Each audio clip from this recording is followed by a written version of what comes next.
Et on reprend avec une info Sud Radio qui est tombée hier. C'est le gouvernement qui a décidé de mettre fin à la suppression des postes de réservistes de la police. Et pour en parler, nous avons Yves Lefebvre qui est secrétaire général d'unité SGP Police FO. Bonjour Yves Lefebvre. Bonjour Yves Lefebvre, bienvenue sur Sud Radio. C'était une info Sud Radio qu'on a eue hier au soir. Est-ce que vous pouvez nous en dire un peu plus ?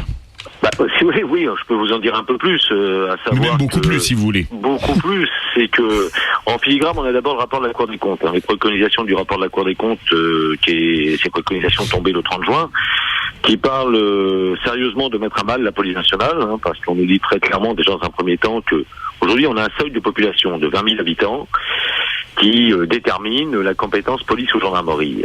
Ce rapport de la Cour des comptes, ces préconisations, alors j'ose espérer que ce ne sera pas des injonctions, mais quoique, parle de rehausser déjà ce niveau à 50 000. Donc très clairement, on nous dit, j'ai absolument rien contre mes collègues gendarmes, que les gendarmes savent faire beaucoup mieux en étant beaucoup moins nombreux. Alors là, se pose la question, à savoir quand même que les gendarmeries se ferment le soir à 17h30, avec les commissariats sont ouverts 24h sur 24, mais bon, ça c'est à la marge. Et, bien évidemment, sont arrivées là les injonctions, cette fois-ci gouvernementales, avec une réduction du budget de 526 millions d'euros pour le seul ministère de l'Intérieur.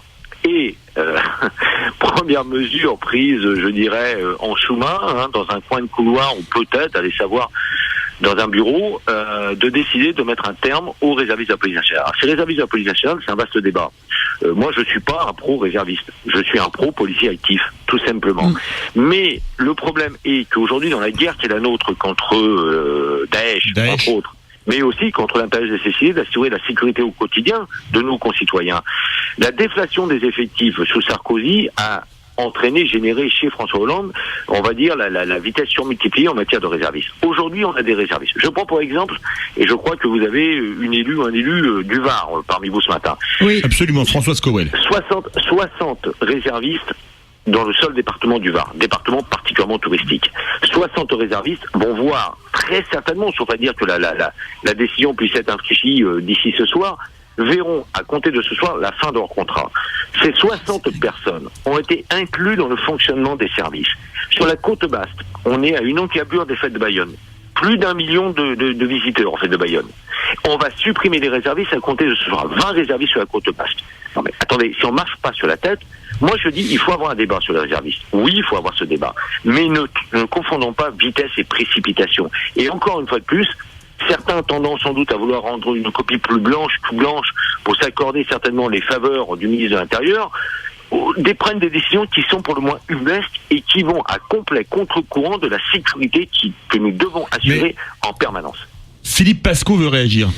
Moi, je trouve qu'il a raison. Le problème, c'est qu'aujourd'hui, la gestion de tous ces gens-là, c'est juste une gestion Word, Excel. Donc, il faut que ça rentre dans le tableur, il faut que ça rentre dans la case, il faut que les additions se fassent, mais il n'y a plus aucune décision qui sont faites en fonction de l'humain et du fonctionnement sur le terrain.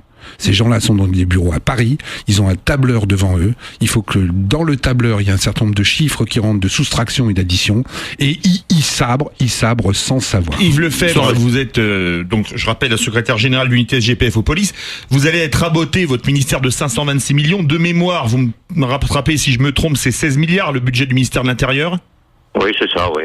C'est ça. Et l'armée, c'est 32 milliards, et elle va être rabotée de 850 millions d'euros. 850 plus de 526, ça fait 1 milliard 300 quelques millions d'euros. Alors qu'on est en guerre. C'est ça. Taper 1 milliard 3 sur la sécurité des citoyens. Est-ce que c'est pas complètement incroyable? Mais c'est incroyable. Alors, j'ai lu quelques dépêches du chef des armées qui disait je vais pas me faire. Voilà. Oui, il paraît je ne veux pas un verbe qui commence par un B, un peu comme la fin du livre de Philippe Pasco. Voilà un peu. Donc, mais le problème est là, c'est qu'aujourd'hui, je peux concevoir et je suis prêt à discuter aujourd'hui sur des rationalisations, sur des mutualisations, sur une réorganisation du ministère de l'Intérieur. Mais on peut tout faire. Mais simplement, et j'apprécie les propos tenus par vos invités, à savoir qu'aujourd'hui, c'est pas derrière un ordinateur qu'on gère la sécurité publique, et ni même la police aux frontières, ni même l'antiterrorisme, et encore moins la police judiciaire. Aujourd'hui, simplement, encore une fois, les organisations syndicales représentatives et entre parenthèses, quand même, on est dans tous les corps de métiers confondus, public, privé, nous sommes ceux qui avons le plus grand nombre de syndiqués. Près de 70% de participation aux dernières élections professionnelles. Ça veut bien dire ce que ça veut dire. Aujourd'hui, on connaît le terrain. Moi, je représente aujourd'hui près de 34 000 gradés et gardiens. Aujourd'hui, qu'on nous associe à ces réflexions, on ne parle pas de la prime au mérite. Alors, la prime au mérite, vous allez me dire, bon, c'est une petite niche, oui, mais si on supprime la prime au résultat exceptionnel, si on supprime l'indemnité de résultats et de performance, pardon, on arrive quand même à une niche fiscale de 40 millions d'euros. Pourquoi demain ne pas aller aussi supprimer certaines concessions de logement? Alors oui, il faut réorganiser. Oui, il faut avoir le courage à un moment donné de mutualiser. Oui, il faut penser à la substitution. C'est-à-dire qu'effectivement, sur des postes aujourd'hui dits de mission support, ce sont parfois des actifs, mettons des administratifs et remettons les actifs sous réserve bien évidemment de paramètres médicaux ou psychologiques, mais remettons-les sur la voie publique. Oui, il faut une réorganisation de ça. Mais aujourd'hui, Philippe et Françoise veulent réagir, Yves Lefebvre. Ouais, Yves, juste un petit problème là dans ton discours qui tient la route. Il y a un mot qu'il faut que tu supprimes complètement dans la macronique actuelle. C'est le mot discuter. Article 16. On ne discute plus aujourd'hui dans la macronique. On impose, on fait des ordonnances.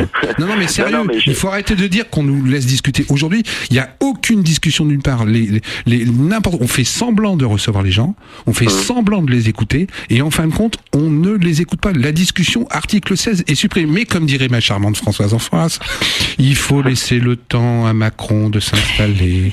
Il faut lui faire confiance. Il est jaloux, il faut attendre. Les frondeurs vont peut-être arriver. Et en attendant, mais j'attends pas des frondeurs, j'attends des voix dissidentes. J'ai pas dit que j'attendais des frondeurs. Qu'est-ce que vous voulez répondre par rapport à cette histoire des policiers, moi je trouve qu'Yves Lefebvre a entièrement raison, en effet, mais je pense qu'on va tous dans son sens.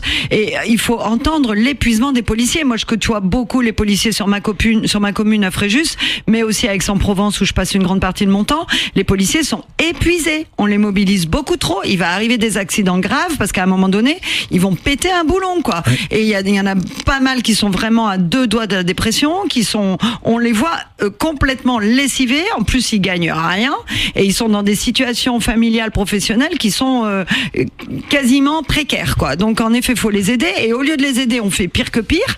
On a l'impression qu'en effet, on va être... Enfin moi je vois, je reviens un peu au maire de Fréjus, mais on en était à faire assurer la sécurité par des bénévoles en échange d'une place de concert de Johnny Hallyday. Enfin, parce qu'on n'a pas assez de policiers, parce qu'ils sont épuisés, parce qu'il faut bien qu'ils récupèrent, parce qu'on peut pas employer des policiers exprès. Enfin, ça devient du grand délire, quoi. Donc les mecs qui assurent notre sécurité, c'est des bénévoles comme toi et moi. Non mais tu m'imagines moi assurant la sécurité. Vive l'ubérisation de la police. Merci beaucoup Yves Lefebvre, secrétaire général d'unité SGPF aux polices.